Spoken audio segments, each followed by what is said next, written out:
Welcome back to our channel. Top 5 most valuable quarters of all time. Could one be hiding in your collection? Like and subscribe to find out. In 1996, the United States stood on the cusp of technological transformation. The internet was finding its place in homes, the economy was strong, and Americans moved through the rhythms of daily life with familiar trust in the things that rarely changed. Among those constants was the U.S. quarter dollar, still bearing the unmistakable profile of George Washington on its obverse, a design that had remained virtually unchanged since 1932. No state-themed reverses yet, no rotating series, just the classic eagle poised proudly on the coin's back. Minting operations at the United States Mint facilities were operating with precision, churning out over 1.6 billion quarters that year. For most, these coins represented nothing more than pocket change. But in a quiet anomaly that escaped the system's rigorous controls, one coin would become something else entirely. At the Philadelphia Mint, where millions of quarters were struck in 1996, production was steady, smooth, and mechanical. Blank planchets moved down the conveyor belts in rapid succession, pressed between dies with thunderous force, then shot out to meet their destiny in the world's transactions. But that year, at some unknown point on the production line, a planchet meant for a different denomination, a planchet made of copper, intended for a smaller coin, slipped into the quarter-dollar striking press. It was an instant of disruption so quick that no machine caught it. No human saw it. The quarter that emerged was like the rest in design, but unlike any in form. And for years, it went unnoticed. It wasn't until the summer of 2009, at a coin show in Charlotte, North Carolina, that a collector named Alan Norwood stumbled upon it in a tray of miscellaneous coins offered by a vendor specializing in bulk lots. Alan, an enthusiast known for his fascination with off-metal errors, was flipping through the tray when he noticed a quarter that didn't feel right. It was lighter in weight, and its reddish hue stood out against the silver-gray faces of its companions. At first, he assumed it had been damaged or altered. But Alan's trained eye caught more than just the color. The rim was smooth, missing the reeded edges that quarter dollars are known for, and the diameter seemed slightly off. He took out his magnifier. The date was clear, 1996. The mint mark, P, confirmed it had been struck in Philadelphia. Washington's portrait was well struck but slightly off-center, and the reverse eagle showed slight flattening near the edges. The coin wasn't corroded, it was a misfit. Back at his table, Alan used a portable scale. The coin came in at only 3.1 grams, far below the standard 5.67 grams expected of a quarter. The weight pointed to one conclusion: a wrong planchet error, but not just any wrong planchet. After further examination, Alan suspected the coin had been struck on a foreign coin blank. In the 1990s, the U.S. Mint produced coins for several countries around the world. It wasn't uncommon for foreign blanks to be in the facility at the same time as U.S. coins. A blank intended for a foreign denomination, smaller and copper-based, could have easily found its way into the wrong press. He sent the coin to a top-tier grading service for authentication. Weeks later, the results came back: 1996 Washington quarter, struck on foreign planchet, mint error. The slab confirmed what Alan had hoped. The planchet matched the size and weight of a blank used for a South American country: centavos, copper-based and slightly under quarter diameter. This explained both the weight and the color, as well as the minor weakness in some parts of the strike. What had once looked like a curiosity now had a story, and that story was one of rarity. Error coins struck on foreign planchets are among the most elusive. Unlike domestic wrong planchet strikes, where cents, nickels, or dimes are struck with incorrect dies, foreign planchet errors involve an entirely different production process going awry. The U.S. Mint produced foreign coinage less frequently after the 1980s, making any such crossovers in the 1990s particularly rare. News of Alan's find spread quickly in numismatic circles. Experts were fascinated. The coin was not only a wrong planchet strike, but a well-preserved one with sharp details, full date, and only minor off-centering. Its reddish copper tone gave it a striking visual uniqueness. The coin quickly earned the title of the most well-preserved 1996 Washington quarter error on foreign planchet known to collectors. Inquiries began arriving from across the country. Collectors of mint errors, dealers, and even numismatic researchers wanted to see it in person. The story appeared in several coin magazines, and some began digging through old mint records to determine whether any official documentation might reference a misallocated batch of blanks. Nothing conclusive was ever found. The coin remained a mystery, a fluke, born from the chaos of high-speed production and timing. By 2013, Allen had declined several offers ranging from $12,000 to $20,000. He believed the coin was still undervalued, especially considering how few modern quarter-dollar errors on foreign planchets existed in high grade.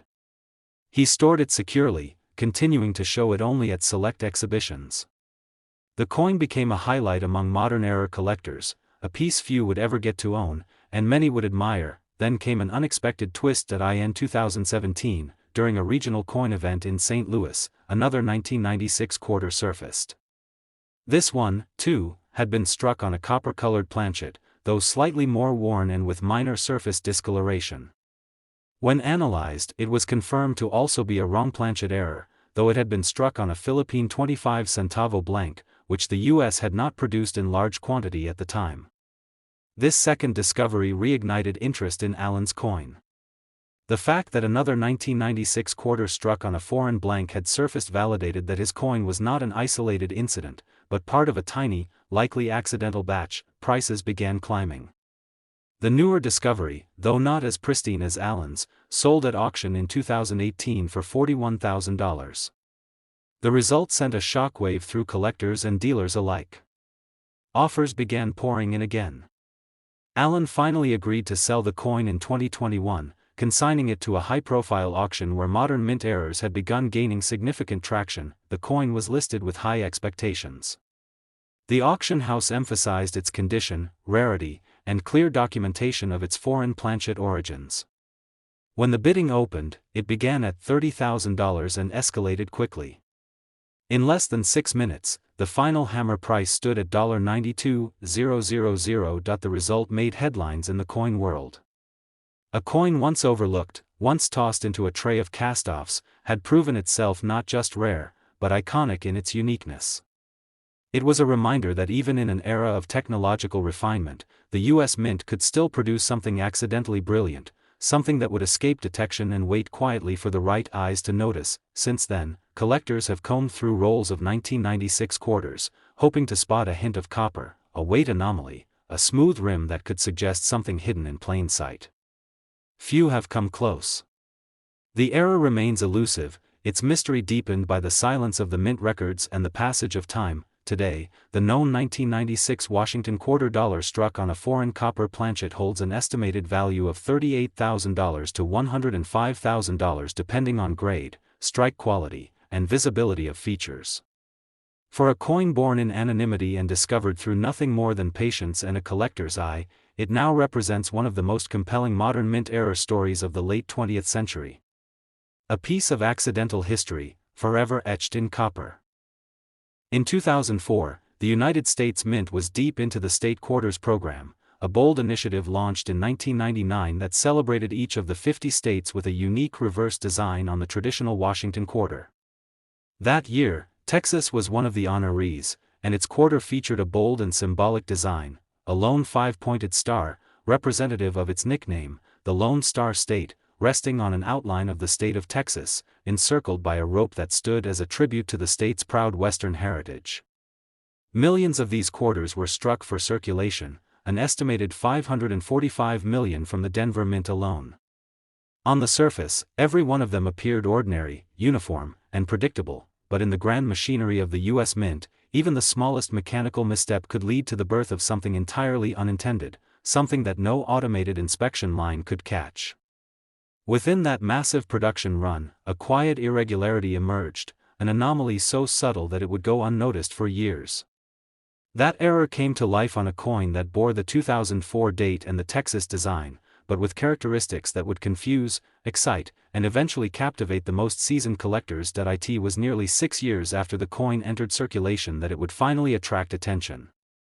A numismatist named Denise Callahan from Amarillo, Texas, known among local collectors for her sharp eye and almost instinctual knack for spotting errors, was the one who found it. She had purchased a roll of Texas quarters from a small-town bank near Lubbock, intending to use them in a workshop she hosted for young collectors. As she unwrapped the roll and began spreading the coins across her dining room table, her fingers froze over one particular piece. The quarter felt unusually light. Its edges were smooth, lacking the distinct reading present on all circulating quarters. And its color wasn't the typical silvery hue of a copper-nickel-clad coin. It had a muted, dusty tone with just a trace of reddish warmth, like oxidized copper. Denise knew her materials. Something about the coin felt wrong, but not wrong in the way of damage or corrosion. This felt mint-born. Her heart picked up speed. She placed the coin on her scale. It registered just 4.3 grams, significantly lower than the standard 5.67 grams for a quarter. Her hands trembled slightly as she turned it under her lamp. The Texas design was all there, sharp, complete, and well-struck, but there was the slightest off-center positioning, with part of the rope border pushed near the rim. Still, the legends were clear, and the date read perfectly, 2004. The mint mark D was unmistakable. But the weight and the strange color told a deeper story. Denise sent the coin to a top-tier authentication and grading service. She labeled the package carefully and enclosed her notes, not daring to speculate too wildly. Weeks passed. Then came the call.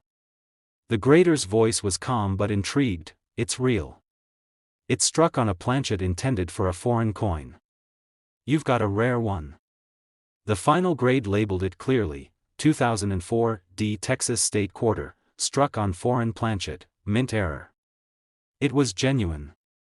The planchet was believed to be one used for a Latin American coin contract, a leftover or misplaced blank that had somehow found its way into a $quarter striking press in Denver. It had passed undetected through inspection and made it into circulation, its quiet difference waiting for the right person to notice. Denise was stunned. She had seen errors before, off-center strikes, double dies, clipped planchets, but nothing like this. A coin that should not exist, created by a combination of timing, oversight, and pure chance. As word of the find spread across the coin-collecting community, reactions ranged from astonishment to envy. No other examples of the Texas quarter struck on this specific planchet had been documented, making it possibly unique. Online forums buzzed with theories. Some speculated that the mint, juggling both domestic and international coinage contracts at the time, may have had a batch of foreign copper-nickel blanks run through cleaning and sorting too close to the quarter press line. Others suggested it might have been a test blank accidentally fed into the press. But with no official acknowledgement and no documentation of such a mix-up, the mystery remained. Collectors began reaching out. The coin was first offered $8,000. Then $12,000. One private collector from New York specializing in state quarter errors proposed $17,500, then upped it to $21,000. Denise held firm. The coin wasn't just valuable, it was irreplaceable. She presented it at shows, published a brief article on the discovery, and became somewhat of a local legend in Texas coin circles. In 2015, a second 2004 Texas quarter error surfaced, this one struck on a dime planchet, with parts of the design cut off due to the smaller size. It was graded and sold for $26,000. That sale validated the growing demand for state quarter errors and placed even more spotlight on Denise's foreign planchet specimen, which was in far better condition and struck nearly full. Later that year, a well-known auction house specializing in rare U.S. coin errors approached her. They had handled several six-figure sales in recent years and knew there was increasing hunger for state quarter anomalies, especially those linked to major states like Texas. Denise agreed. The coin was listed with dramatic flair, 2004 D Texas quarter struck on foreign planchet, possibly unique. The response was immediate. Pre-auction inquiries came from 3 continents. When the bidding opened, the room filled with energy. It passed $50,000 within moments, then hovered in the mid-$70,000s. Finally, a private collector from California secured it with a bid of $88,000. The sale cemented the coin's place in error coin history. Not only had it emerged from the most populous southern states' commemorative design, but it had done so in a way no one anticipated. The combination of a popular issue, a bold error, and the clean preservation made it a case study in how modern coins could command attention on the global numismatic stage. The story didn't end there. Since the sale, a handful of collectors have reported suspiciously light 2004 Texas quarters, but none have matched the full profile of Denise's find.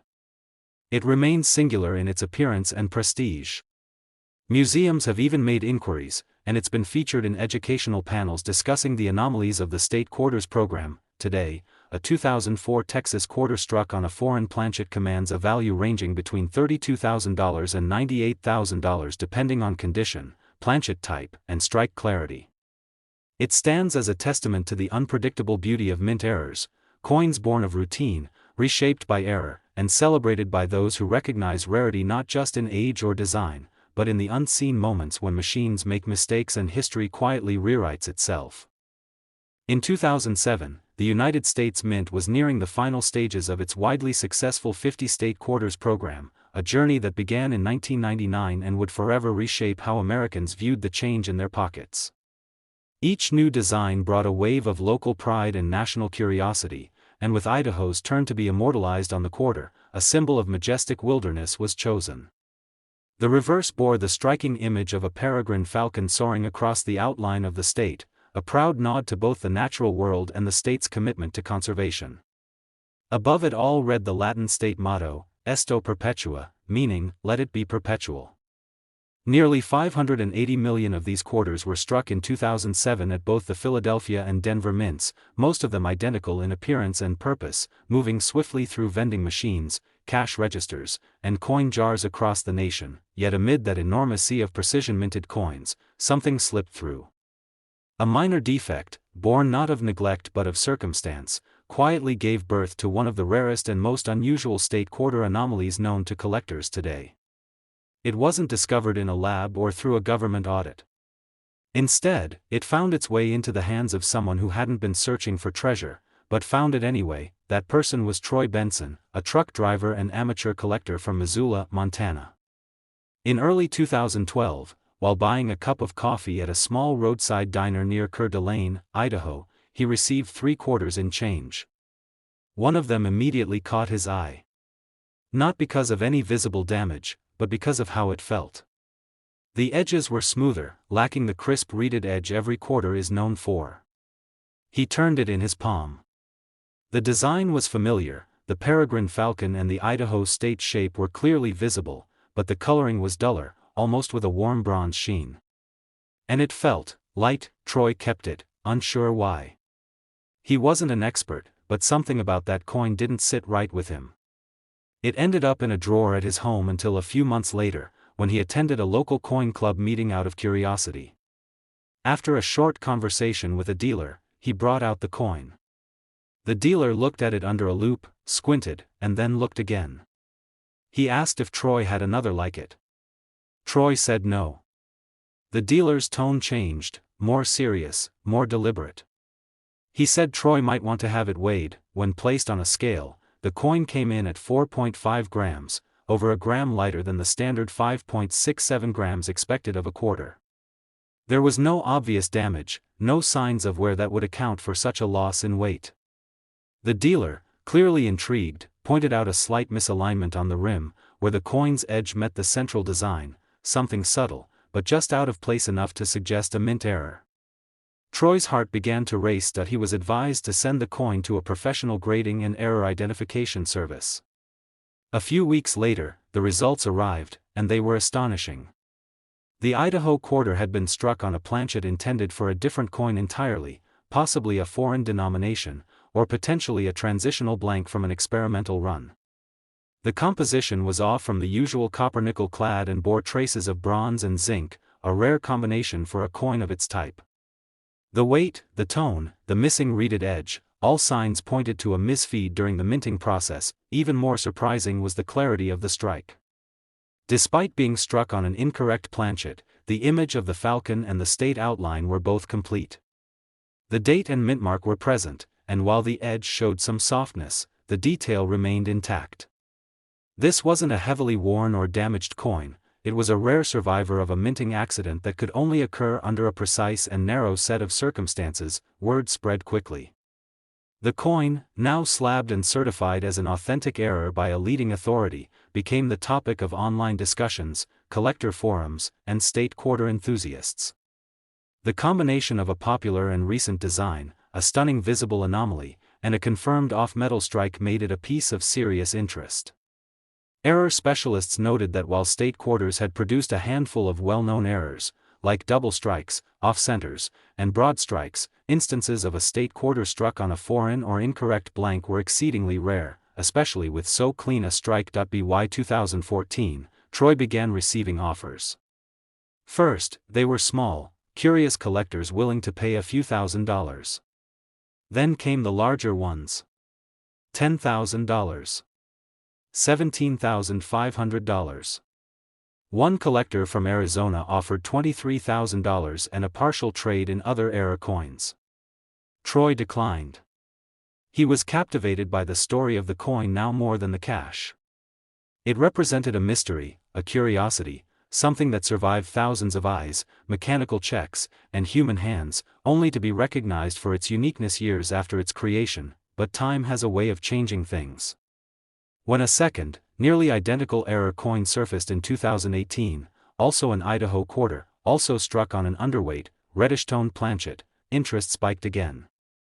That coin, though less cleanly struck and slightly off-center, still sold at auction for $41,000.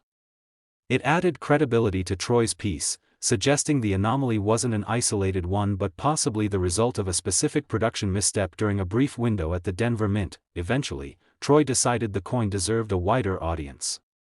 In 2020, he consigned it to an auction house with a reputation for high-profile modern errors. The buzz leading up to the event was electric. The catalog described the coin in detail: 2007 D Idaho State Quarter, struck on off-metal planchet, exceptional strike, high detail, uncommon planchet composition. The estimates ranged widely, but few could predict just how far the bidding would go. The auction opened at $25,000. Within minutes, it climbed past $40,000. By the end, it had reached $87,000, secured by a collector who specialized in anomalies from the State Quarter series and wanted it as the centerpiece of his collection. That one coin, once passed as change for a cup of diner coffee, had become a treasure.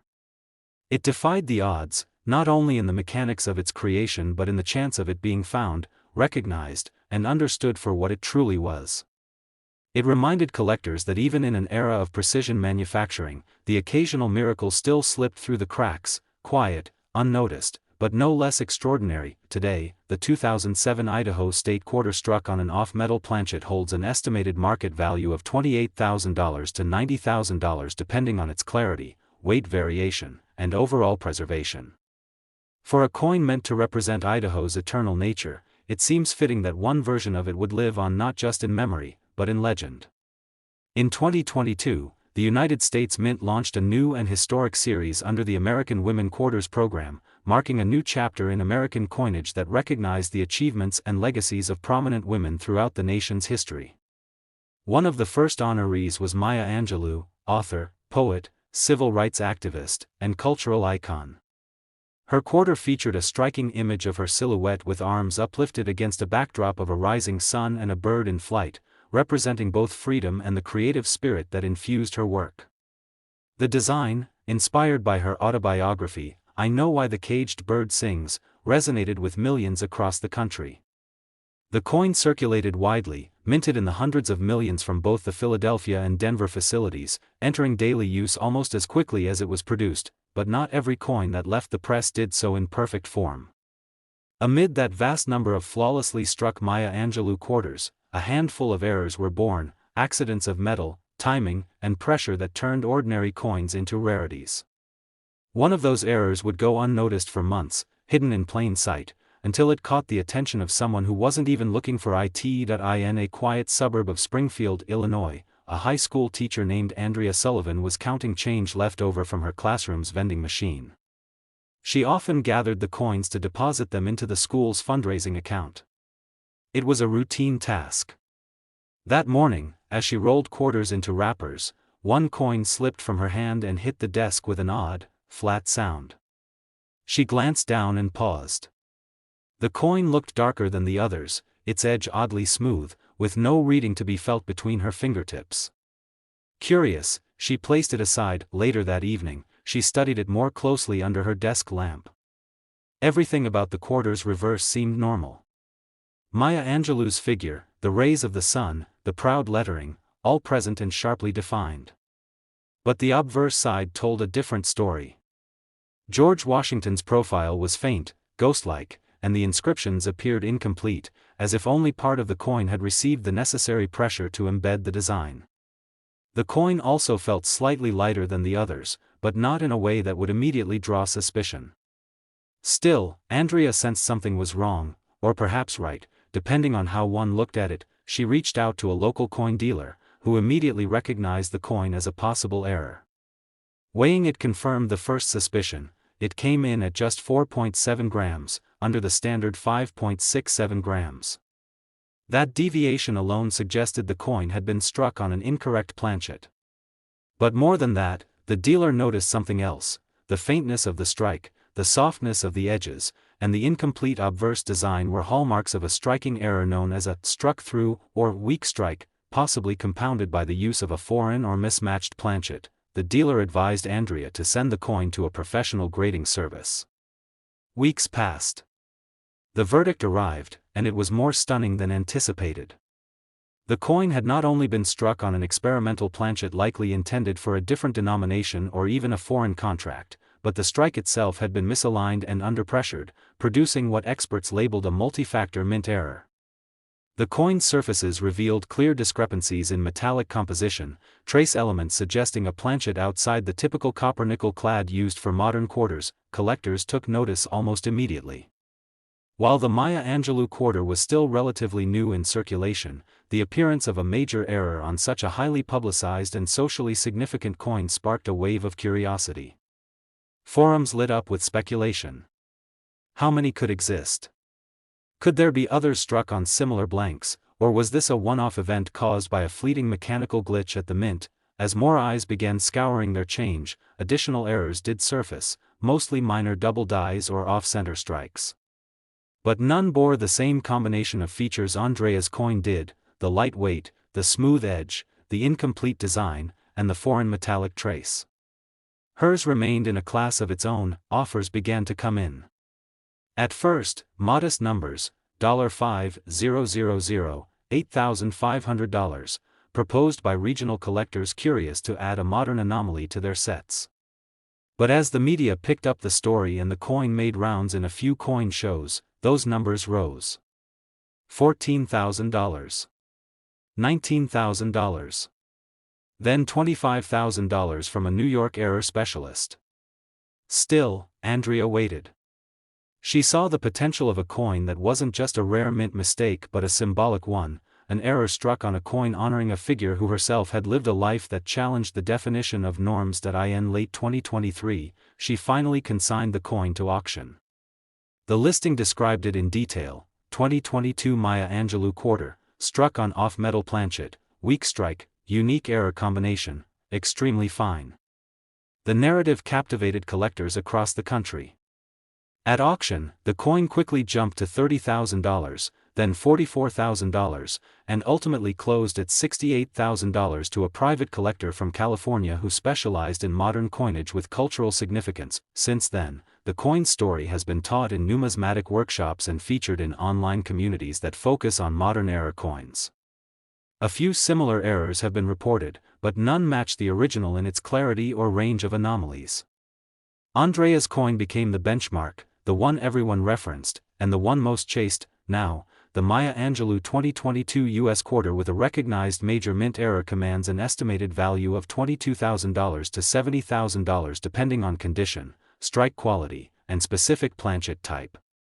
It remains not only a coin of historical relevance but a stunning reminder that even in the era of computerized precision, the human and mechanical elements of coin production can still combine to produce something beautifully unexpected.